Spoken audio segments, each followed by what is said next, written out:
ഒരു ഭയങ്കര psycho villain. പക്ഷെ നായകനുണ്ടല്ലോ ഇയാളെ പെട്ടെന്ന് കൊല്ലത്തില്ല. പകരം ഈ വില്ലന്റെ ലൈഫിൽ ഏറ്റവും വേദന ഉണ്ടാകുന്ന ഒരു മൊമെന്റിൽ ഇയാളെ കൊല്ലാൻ വേണ്ടി ഇങ്ങനെ വെയിറ്റ് ചെയ്യും. നിങ്ങൾ കുറേ പേര് കണ്ട പടമായിരിക്കും. കാണാത്തവരുണ്ട്. കാണാത്തവർ ഉറപ്പായിട്ടും കണ്ടു നോക്കുക. പടത്തിന്റെ പേര് ഐസ് ഓഫ് ദ ഡെവിൾ എന്നാണ്. പ്രൈമിനകത്തുണ്ട്. ഈ പേര് പോലെ തന്നെയാണ് നായകനും വില്ലനും ഭയങ്കര ഡെവിലാണ്. അപ്പോൾ മറക്കാതിരിക്കാൻ വേണ്ടി സേവ് ചെയ്ത് വെക്കുക. ഇതൊരു 18+ പടമാണ്. അത് മൈൻഡ് വെച്ച് കാണുക. ഇതിന്റെ ഒരു പ്ലോട്ട് പറയുകയാണെങ്കിൽ ഈ സിനിമയിലെ നായകന്റെ ഫിയാൻസി ആണെങ്കിൽ ഒരു ദിവസം രാത്രി കാർ പഞ്ചറായിട്ട് ഇങ്ങനെ റോഡ് സൈഡിൽ പെട്ടുപോകും. പുള്ളിക്കാരിയാണെങ്കിൽ വർക്ക്ഷോപ്പിൽ വിളിച്ചിട്ട് ഇങ്ങനെ വെയിറ്റ് ചെയ്യണം. ഈ സമയത്ത് ഈ സിനിമയിലെ വില്ലൻ അതിലെ വരും. ഇയാളാണെങ്കിൽ ആദ്യം സഹായിക്കാം എന്നൊക്കെ പറഞ്ഞിട്ട് ഇങ്ങനെ അടുക്കും. എന്നിട്ട് ഒരു ചുറ്റി വെച്ചിട്ട് ഈ കാറിന്റെ ഗ്ലാസ് തല്ലി പൊട്ടിക്കും. എന്നിട്ട് ഈ പെങ്കൊച്ചിനെ തട്ടിക്കൊണ്ട് പോയിട്ട് ഭയങ്കര ബ്രൂട്ടലായിട്ട് കൊന്നു കളയും. അതിനുശേഷം ഈ വില്ലനെ കണ്ടുപിടിച്ച് പ്രതികാരം ചെയ്യാൻ വരുന്ന നായകന്റെ കഥയാണ് സിനിമ കാണിക്കുന്നത്. പക്ഷെ ഇയാൾ പ്രതികാരം ചെയ്യുന്ന രീതി ഭയങ്കര ഡിഫറെന്റ് ആണ്. കാരണം ഈ വില്ലൻ ആണെങ്കിൽ ഭയങ്കര സ്ട്രോങ്ങും അതുപോലെ ഭയങ്കര സൈക്കോ ആണ്.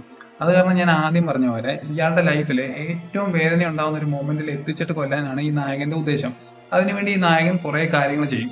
ഈ ചെയ്യുന്ന കാര്യങ്ങളും ഇതിന്റെ ക്ലൈമാക്സും എല്ലാം ഭയങ്കര സാറ്റിസ്ഫാക്ഷൻ കിട്ടുന്നതാണ്. അപ്പൊ നിങ്ങൾ ഉറപ്പായിട്ടും കണ്ടു നോക്കുക. ഉറപ്പായിട്ടും ഇഷ്ടപ്പെടും. അപ്പൊ കണ്ടിട്ട് അഭിപ്രായം പറയാം.